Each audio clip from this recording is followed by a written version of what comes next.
Amid these uncertain times, a mother and daughter tandem is reminding us who is the center of all this.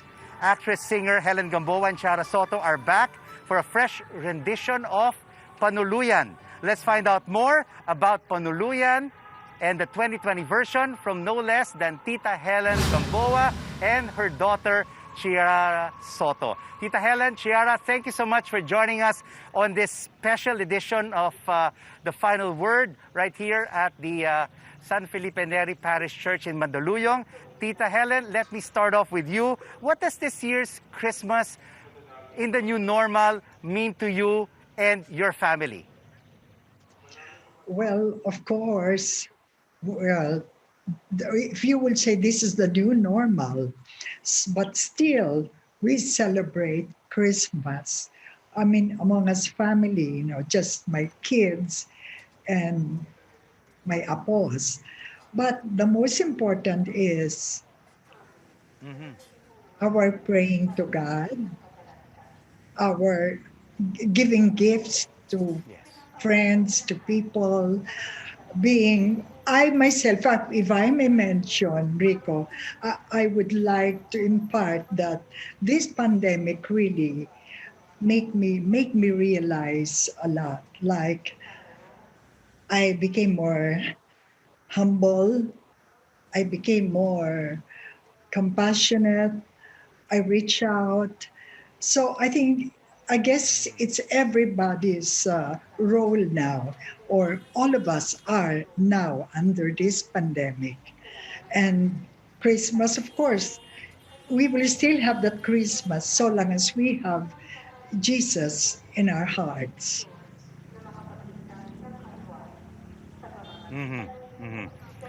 Jesus, Tita Helen, and Ciara is at the center of our lives and in our hearts during this holiday season.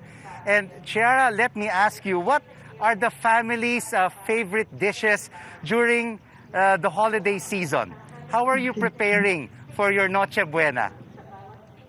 Oh, my mom is the queen of the kitchen, and she would always come up with all these dishes. But of course, we can't forget lechon, and she would also cook milanesa. I don't know if you know that, but that's my favorite of hers that she makes during Christmas. And ham and cheese, jamon and queso, and her hot chocolate and pandesal. So, Sir Rico, from dinner until Noche Buena, we're eating the whole time.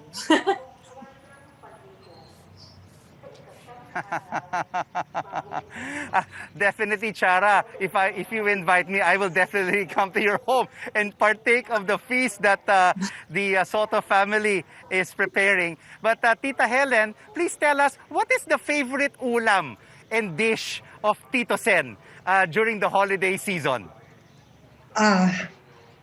Siyempre, number one is jamon y queso. Of course, we coupled with chocolate. Okay. And then comes the noodles, or we call it in Filipino or Tagalog, pansit. And then we have milanesa. Those are his favorites.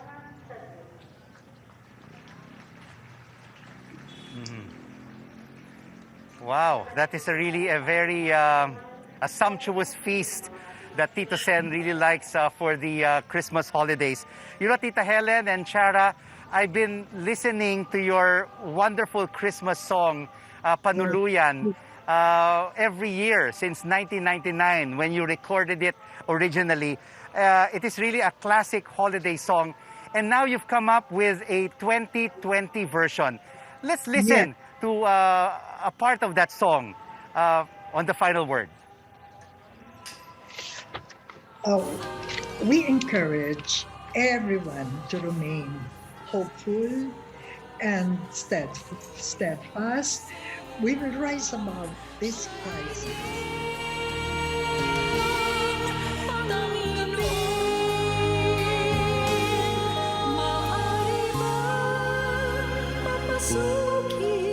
Si Jesus ay sisilang sa langaw.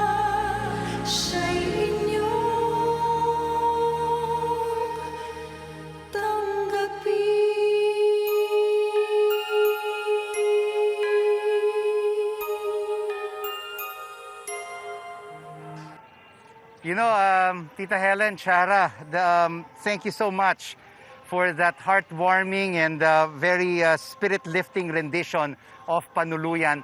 Tita Helen, share with us, what does this song tell us about 2020? This song, I think, according to, let's say, RJ or Ramon Jacinto and Mr. Tito Soto, I think, according to them, this is the best Filipino Christmas song ever written. Kasi it depicts the it depicts the plight of the Virgin Mary during that fateful night.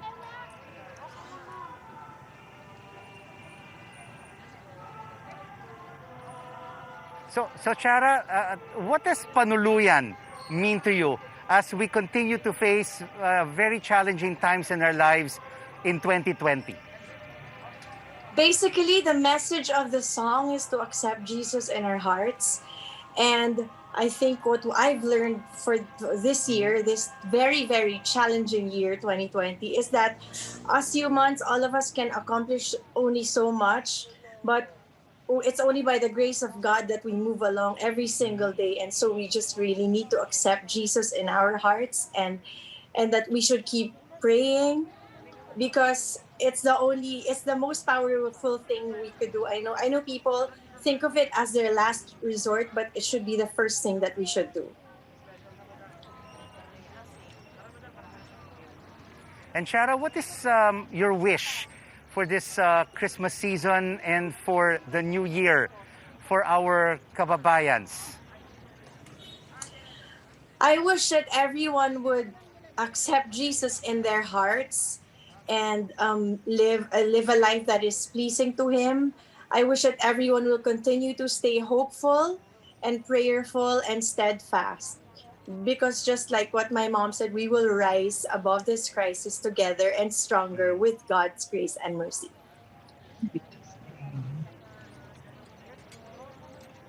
We will indeed, Tita Helen, fight this unseen enemy of COVID-19, and we will win this battle. Your Christmas message for our Filipino families watching us around the world right now, Tita Helen, during this new normal.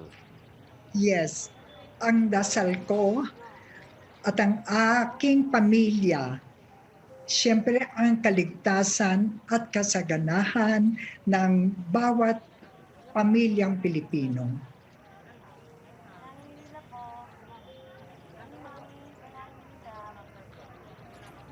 Thank you so much for joining us for this special edition of The Final Word, live from the Felipe Neri Parish Church in Mandaluyong City. Tita Helen Gamboa, Ciara Sotto, happy holidays and Merry Christmas. And here's wishing for a better 2021. Thank you so much for joining us on the program.